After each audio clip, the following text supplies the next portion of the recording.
ಎಲ್ರಿಗೂ ನಮಸ್ತೆ. ಇವತ್ತಿನ ದಿನ ನಾವು ಏನು ನೋಡೋಣ ಅಂದ್ರೆ ಇಮ್ಮಡಿ ಪುಲಕೇಶಿ ಅಂದರೆ ಎರಡನೇ ಪುಲಕೇಶಿ ಬಾದಾಮಿ ಚಾಲುಕ್ಯರ ಶ್ರೇಷ್ಠ ದೊರೆಯಾಗಿರ್ತಕ್ಕಂಥ ಇಮ್ಮಡಿ ಪುಲಕೇಶಿ ಬಗ್ಗೆ ಒಂದು ಸ್ವಲ್ಪ ಅವನ ಸೈನಿಕ ಸಾಧನೆ ಬಗ್ಗೆ ನೋಡೋಣ. ಅವನ ಸೈನಿಕ ಸಾಧನೆಯೊಳಗೆ ಮೇಯ್ನಾಗಿ ಅವನ ಏನು ನೋಡ್ಕೋಬೇಕಂದ್ರೆ ಈ ಪಾಯಿಂಟ್ಸ್ ನೋಡ್ಕೋಬೇಕು. ಇಲ್ಲಿ ಏನದಾವಲ್ಲ ಈ ಪಾಯಿಂಟ್ಸ್, ಇದು ಒಂದು ಪಾಯಿಂಟ್.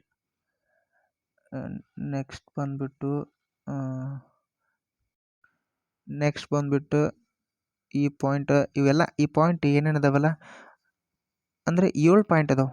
ಒಟ್ಟು ಎಷ್ಟು ಪಾಯಿಂಟ್ ಅದಾವೆ ಅಂದ್ರೆ 7 ಪಾಯಿಂಟ್ ಅದಾವೆ. ಈ 7 ಪಾಯಿಂಟ್ ನಾವು ಬರೆದ್ವಂದ್ರೆ 7 ಪಾಯಿಂಟ್ ಹೋದ್ರೆ 10 ಮಾರ್ಕ್ಸ್ ಫಿಕ್ಸ್. ಎಲ್ಲಿ 1 ಮಾರ್ಕ್ಸ್ ಹೋಗಲ್ಲ. ನೀವು ಕರೆಕ್ಟಾಗಿ ಹೋದ್ರೆ 10 ಮಾರ್ಕ್ಸ್ ಕೊಡ್ತಾರೆ.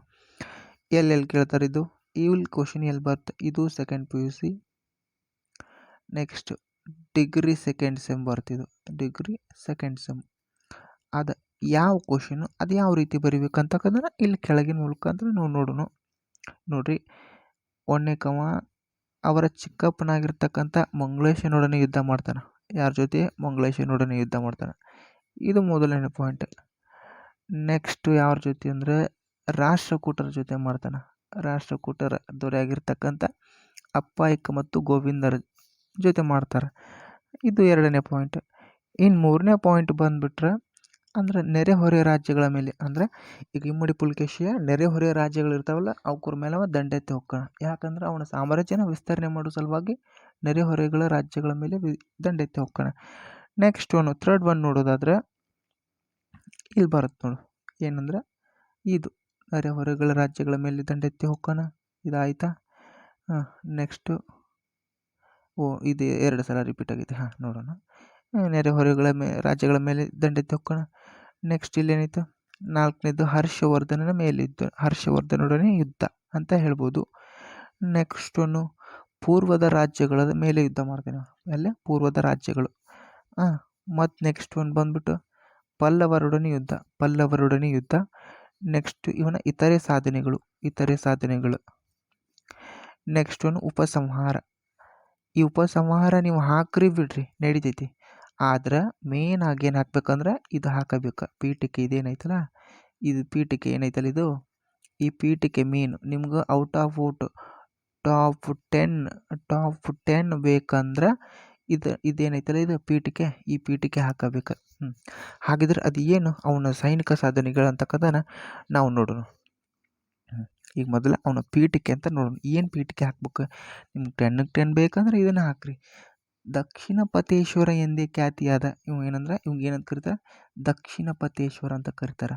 ದಕ್ಷಿಣಪತೇಶ್ವರಿಯಿಂದ ಖ್ಯಾತಿಯಾದ ಇಮ್ಮಡಿ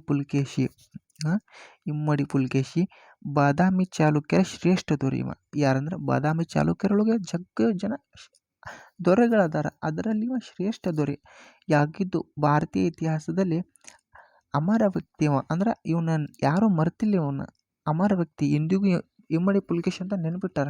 ಅಂಥ ವ್ಯಕ್ತಿತ್ವ ಹೊಂದೇ ನೀವು, ಅದಕ್ಕೆ ಇವನ ಅಮರ ವ್ಯಕ್ತಿತ್ವವಾಗಿದೆ. ಮತ್ತು ಇವರ ಹಲವಾರು ಸೈನಿಕ ಸಾಧನೆಗಳನ್ನು ನಾವು ಇಲ್ಲಿ ಕೆಳಗಿನಂಗೆ ನೋಡ್ಬೋದು. ಅದ್ರೊಳಗೆ ಒಂದೇದು ಏನಪ್ಪ ಅಂದ್ರೆ ಇಲ್ಲಿ ನೋಡ್ರಿ, ಮಂಗಳೇಶನೊಡನೆ ಯುದ್ಧ. ಈ ಮಂಗಳೇಶ ಯಾರಿಗೆ ಯಾರವಲ್ಲ, ಅವರು ಕಾಕ.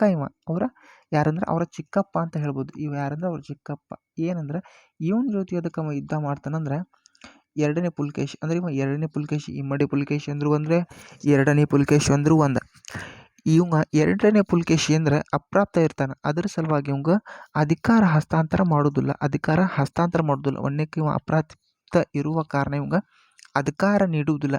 ನೆಕ್ಸ್ಟ್ ಇವನ ಚಿಕ್ಕಪ್ಪನಾಗಿರ್ತಕ್ಕಂಥ ಮಂಗಳೇಶ ಅಧಿಕಾರ ತೆಗೆದುಕೋತಾನ. ಯಾರು? ಇವನ ಚಿಕ್ಕಪ್ಪನಾಗಿರ್ತಕ್ಕಂಥ ಇವ್ರ ಚಿಕ್ಕಪ್ಪ ಯಾರಂದ್ರೆ ಮಂಗಳೇಶಿ. ನೋಡ್ರಿ, ಒಂದೇ ಪಾಯಿಂಟ್ ಇದೆ, ನೆನ್ಪಿಟ್ಕೋರಿ. ಇವರ ಚಿಕ್ಕಪ್ಪ ಯಾರಂದ್ರೆ ಮಂಗಳೇಶಿ ಅಂತ ಹೇಳ್ಬೋದು. ನೆಕ್ಸ್ಟ್ ಇವ್ರ ಚಿಕ್ಕಪ್ಪನಾಗಿರ್ತಕ್ಕಂಥ ಮಂಗಳೇಶಿ ಏನಂದ್ರೆ ಅಧಿಕಾರ ವಹಿಸ್ಕೊಂಡು ಹೋಗಿರ್ತಾನೆ. ಯಾಕಂದ್ರೆ ಇವ ಅಪ್ರಾಪ್ತ ಇರ್ತಾನೆ. ನೆಕ್ಸ್ಟ್ ಇವ ಪ್ರಾಪ್ತ ವಯಸ್ಸಿಗೆ ಬಂದಮೇಲೆ ಇವರ ಚಿಕ್ಕಪ್ಪ ಮಂಗಳೇಶಿ ಅಧಿಕಾರ ಕೊಡದೆ ಅವನ ಮಗನಿಗೆ ನೀಡಕ್ಕೆ ಮುಂದಾಗ್ತಾನೆ. ಅದ್ರ ಸಲುವಾಗಿ ಏನು ಮಾಡ್ತಾನೆ? ಇವ ಸಿಟ್ಟಿಗೆದ್ದು ಮಂಗಳೇಶನ ವಿರುದ್ಧ ಸಿಟ್ಟಿಗಿರ್ತಾನೆ. ಯಾರು? ಇಮ್ಮಡಿ ಪುಲಕೇಶಿ ಮಂಗಳೇಶನ ವಿರುದ್ಧ ಸಿಟ್ಟಿಗೆದ್ದು ಅವ್ನು ಎಲ್ಲಿ ಸೋಲಿಸ್ತಾನೆ ನೋಡ್ರಿ, ಇದು ಭಾಳ ಇಂಪಾರ್ಟೆಂಟ್ ಐತಿ. ಎಲ್ಲಿ ಸೋಲಿಸ್ತಾನೆ? ಯಾವ ಯುದ್ಧ ಅಂದ್ರೆ 70 ಸೆಂಬಿಗೆ ಅಂತಕ್ಕಂಥ 70 ಸೆಂಬಿಗೆ ಯುದ್ಧದಲ್ಲಿ ಮಂಗಳೇಶನನ್ನು ಸೋಲಿಸಿ ಪುಲಿಕೇಶಿ ಅಧಿಕಾರ ವಹಿಸಿಕೊಂಡನು ಮತ್ತು ಬಾದಾಮಿಯ ಚಕ್ರಾಧಿಪತ್ಯವನ್ನು ಪುನಃಸ್ಥಾಪಿಸಿದನು ಅಂತ ಹೇಳ್ಬೋದು. ನೋಡಿದ್ರಲ್ಲ, ಇದು 1ನೇ ಪಾಯಿಂಟ್. ನೆಕ್ಸ್ಟ್ ಬಂದ್ಬಿಟ್ರೆ ರಾಷ್ಟ್ರಕೂಟರು. ಈ ರಾಷ್ಟ್ರಕೂಟರೊಳಗಂದ್ರೆ ಯಾರಂದ್ರೆ ಮೇನ್ ಪಾಯಿಂಟ್, ರಾಷ್ಟ್ರಕೂಟರ ದೊರೆಯಾಗಿರ್ತಕ್ಕಂತಹ ಅಪ್ಪಾಯಿಕ ಮತ್ತು ಗೋವಿಂದ. ಯಾರಂದ್ರೆ ಅಪ್ಪಾಯಿಕ ಮತ್ತು ಗೋವಿಂದ. ಇವ್ರೇನು ಬರ್ತಾರಲ್ಲ, ಅಪ್ಪಾಯಿಕ ಮತ್ತು ಗೋವಿಂದ. ಇವ್ರ ವಿರುದ್ಧ ರಾಷ್ಟ್ರಕೂಟರ ಮೇಲೆ ಯಾಕೆ ದಾಳಿ ಮಾಡ್ತಂದ್ರೆ, ಇವರು ಚಾಲುಕ್ಯರ ಕೆಲ ಪ್ರದೇಶಗಳ ಮೇಲೆ ದಂಡೆತ್ತಿ ಬಂದಿರ್ತಾರೆ. ಇವರು ದಂಡೆತ್ತಿ ಮಾಡ್ತಾರೆ. ಇದರ ಸಲುವಾಗಿ ಇದನ್ನು ತಿಳಿದ ಪುಲಿಕೇಶಿ ಇವರಿಬ್ಬರನ್ನ ಎಲ್ಲಿ ಸೋಲಿಸ್ತಾನಂದ್ರೆ ಭೀಮಾ ತೀರದಲ್ಲಿ ಸೋಲಿಸ್ತಾನೆ. ಎಲ್ಲಂದ್ರೆ ಭೀಮಾ ತೀರದಲ್ಲಿ. ಇದು ನೆನ್ಪಿಟ್ಕೋರಿ, ಭೀಮಾ ತೀರದಲ್ಲಿ ಸೋಲಿಸ್ತಾನೆ. ಸೋಲಿಸಿ ಚಾಲುಕ್ಯರ ಪ್ರಭುತ್ವನ ರಾಷ್ಟ್ರಕೂಟರ ಸಾಮ್ರಾಜ್ಯಗಳ ಮೇಲೆ ಸ್ಥಾಪಿಸೋಣ ಅಂತ ಹೇಳ್ಬೋದು. ಇನ್ನು ನೆಕ್ಸ್ಟ್ ಬಂದು ನೆರೆಹೊರೆ ರಾಜ್ಯಗಳು ಅಂದ್ರೆ ಇಷ್ಟೆಲ್ಲ ಗೆದ್ದವ. ಅವನು ಮಂಗಳೇಶನ ಸೋಲಿಸಿದ, ನೆಕ್ಸ್ಟ್ ರಾಷ್ಟ್ರಕೂಟರನ್ನ ಸೋಲಿಸಿದ, ನೆಕ್ಸ್ಟ್ ಇನ್ನು ನೆರೆಹೊರೆ ರಾಜ್ಯಗಳನ್ನ ಗೆಲ್ಲಬೇಕಲ್ಲ. ನೆರೆಹೊರೆ ರಾಜ್ಯಗಳನ್ನ ಮತ್ತು ಅಧಿಕಾರನ ವಿಸ್ತರಣೆ ಮಾಡಬೇಕಲ್ಲ. ಅದರ ಸಲುವಾಗಿ ನೆರೆಹೊರೆ ರಾಜ್ಯಗಳ ಮೇಲೆ ದಂಡೆತ್ತಿ ಹೊಕ್ಕಾನಿವ. ನೆರೆಹೊರೆ ರಾಜ್ಯಗಳ ಮೇಲೆ ದಂಡೆತ್ತಿ ಹೋದ. ನೆಕ್ಸ್ಟ್ ಇಲ್ಲಿ ಏನಿರ್ತತಿ, ಯಾವ್ದಂದ್ರೆ ಪುಲಿಕೇಶಿಯು ತನ್ನ ಸಾಮ್ರಾಜ್ಯವನ್ನು ವಿಸ್ತರಿಸುವ ಉದ್ದೇಶದಿಂದ ನೆರೆಹೊರೆಯ ರಾಜ್ಯಗಳ ಮೇಲೆ ದಂಡಯಾತ್ರೆ ನಡೆಸಿದ ಇವ. ನೆರೆಯ ಹೊರೆಯ ಅಂದ್ರೆ ಯಾರ್ಯಾರ ಮೇಲೆ ಹೋದಂದ್ರೆ, ಒಂದು ಕದಂಬರ ಮೇಲೆ ಹೋದ, ಅವ್ರನ್ನ ಸೋಲಿಸಿ ಅವ್ರ ರಾಜಧಾನಿಯನ್ನು ವಶಪಡಿಸ್ಕೊಂಡ. ನೆಕ್ಸ್ಟ್ ಅಳುಪರ ಮತ್ತು ತಲಕಾಡಿನ ಗಂಗರ್ ಮತ್ತು ಗುಜರಾತಿನ ಗುರ್ಜರರನ್ನು ಸೋಲಿಸಿದನು.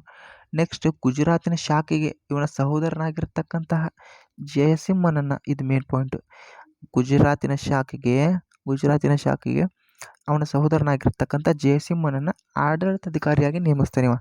ಏನು ಮಾಡ್ತಂದ್ರೆ ನೋಡ್ರಿ, ಗುಜರಾತ್ ಶಾಖೆಗೆ ಅವನ ಸಹೋದರನಾಗಿರ್ತಕ್ಕಂಥ ಜಯಸಿಂಹನನ್ನ ಆಡಳಿತಾಧಿಕಾರಿ ಅಂದ್ರೆ ಗುಜರಾತ್ ಶಾಖೆನ ಅವ್ರ ಸಹೋದರನ ನೋಡ್ಕೊಳ್ಳುವಂಥ ಅಧಿಕಾರವನ್ನು ಅವ್ನು ನೀಡ್ತಾನಂತ ಹೇಳ್ಬೋದು.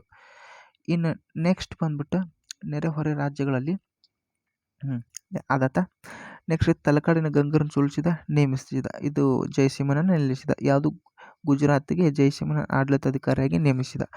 ನೆಕ್ಸ್ಟ್ 4th ಒನ್, ಹರ್ಷವರ್ಧನೊಡನೆ ಯುದ್ಧ. ಉತ್ತರ ಪತೇಶ್ವರ ಅಂತಂದು ಯಾರನ್ನು ಕರೀತಾರೆ ಅಂದ್ರೆ ಹರ್ಷವರ್ಧನ್ ಕರೀತಾರೆ. ನೋಡ್ರಿ, ಇದು ಎಲ್ಲ ಕಾಂಪಿಟೇಟಿವ್ ಎಕ್ಸಾಮ್ಗೆ ಇದು ಇಂಪಾರ್ಟೆಂಟ್ ಐತಿ. ಹರ್ಷವರ್ಧನ ಉತ್ತರ ಪತೇಶ್ವರ, ಇಮ್ಮಡಿ ಪುಲಿಕೇಶಿ ದಕ್ಷಿಣ ಪತೇಶ್ವರ. ಇವರಿಬ್ಬರ ನಡು 634ರಲ್ಲಿ ನರ್ಮದಾ ತೀರದ ಕಾಳಗ ನಡೀತೈತಿ. ಈ ಯುದ್ಧದಲ್ಲಿ ಪುಲಿಕೇಶಿ ಜಯಶಾಲಿ ಆಕತ್ತಾನ. ಹರ್ಷವರ್ಧನ ಸೋಲ್ತಾನ. ಏನು ಮಾಡ್ತಾನ? ಹರ್ಷ ಸೋಲ್ತಾನ. ಏನು ಮಾಡ್ತಾನ? ಸೋಲನ್ನು ಅನುಭವಿಸ್ತಾನ. ಹರ್ಷ ಸೋಲನ್ನು ಅನುಭವಿಸಿ ಗೆದ್ದಿರ್ತಕ್ಕಂತಹ ಇಮ್ಮಡಿ ಪುಲಿಕೇಶಿ ಯಾವ ಬಿರುದು ಪಡಿತಾನಂದ್ರೆ ನೋಡ್ರಿ, ಪರಮೇಶ್ವರ ಅಂತಕ್ಕಂಥದ್ದು. ನೋಡಿ, ಇಂಪಾರ್ಟೆಂಟ್ ಇದು. ಇಮ್ಮಡಿ ಪುಲಿಕೇಶಿಯ ಬಿರುದದು ಪರಮೇಶ್ವರ ಅಂತಕ್ಕಂಥದ್ದು ಬಿರುದು ಪಡಿತಾನೆ. ನೆಕ್ಸ್ಟ್ ಇನ್ನು ಪೂರ್ವ ರಾಜ್ಯಗಳ ಮೇಲೆ ಇಷ್ಟೆಲ್ಲ ಗೆದ್ದ. ಇನ್ನು ಪೂರ್ವ ರಾಜ್ಯಗಳ ಮೇಲೆ ಬರ್ತಾನೆ.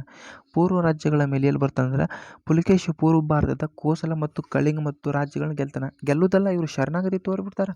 ಯಾಕಂದ್ರೆ ಇಷ್ಟೆಲ್ಲ ಗೆದ್ದು ಬಿಟ್ಟಾನಲ್ಲ, ಇವರು ಅಂಜಿ ಬಿಡ್ತಾರೆ. ಇವಂಗ ಏನಪ್ಪ ಇವನ್ನೆಲ್ಲ ಇಷ್ಟೆಲ್ಲ ಗೆದ್ದಾನ, ಶಕ್ತಿಶಾಲಿ ಅದಾನ ಅಂತಂದು ಗೊತ್ತಾಗುತ್ತಾ ಏನು ಮಾಡ್ತಾರೆ, ಇವರು ಅಂಜಿ ಬಿಡ್ತಾರೆ. ನೆಕ್ಸ್ಟ್ ಬರುದ ಪಲ್ಲವರೊಡನೆ. ಇಲ್ಲಿ ಬಂದರು ನೋಡಿ, ಇವರು ಪಲ್ಲವರೊಡನೆ ಯುದ್ಧ ಮಾಡಕ್ಕೆ ಹೋಗೋಣ. ಪಲ್ಲವರ ರಾಜ ಆಗಿರ್ತಕ್ಕಂಥ 1ನೇ ಮಹೇಂದ್ರನನ್ನು ಸೋಲಿಸ್ತಾನೆ. ಇದು 1ನೇ ಮಹೇಂದ್ರನ ಸೋಲಿಸಿದ ನಂತರ ಏನಾಗುತ್ತೆ, ಪಲ್ಲವರು ಮತ್ತು ಚಾಲುಕ್ಯರ ಸಾಮ್ರಾಜ್ಯದ ನಡುವೆ ಘರ್ಷಣೆ ಅಂದ್ರೆ ಒಂಥರ ತಿಕ್ಕಾಟಕ್ಕೆ ನಾಂದಿ ಆಗುತ್ತೆ. ಇದು ಜಗಳಕ್ಕೆ ನಾಂದಿ ಆಗಿಬಿಡುತ್ತೆ. ಇದು ಯಾವುದು? ಈ ಪಲ್ಲವರೊಡನೆ ಯುದ್ಧ. ನೆಕ್ಸ್ಟ್ ಏನಾಗುತ್ತಂದ್ರೆ, ಒಂದನೇ ಮಹೇಂದ್ರ ವರ್ಮನ ಸೋಲಿಸಿ ನೀವು. ನೆಕ್ಸ್ಟ್ ಬರುವುದು ಯಾರು? ಇವ ಬರ್ತಾನೆ. ಯಾರು ಬರ್ತಾರ? 1ನೇ ಮಹೇಂದ್ರ ವರ್ಮನ ಸೋಲಿಸಿದ. ನೆಕ್ಸ್ಟ್ ಬರುವ 1ನೇ ನರಸಿಂಹವರ್ಮ ಯಾರು ಬರ್ತಾನೆ? ಇವನು ಆದಮೇಲೆ 1ನೇ ನರಸಿಂಹವರ್ಮ ಕಾಣಿಸ್ಕೋತಾನೆ.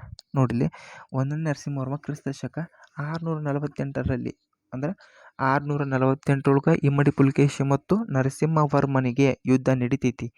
ಆ ಯುದ್ಧವನ್ನು ಏನೇನಂತ ಕರೀತಾರೆ ಅಂದ್ರೆ ಮಣಿಮಂಗಳ ಯುದ್ಧ.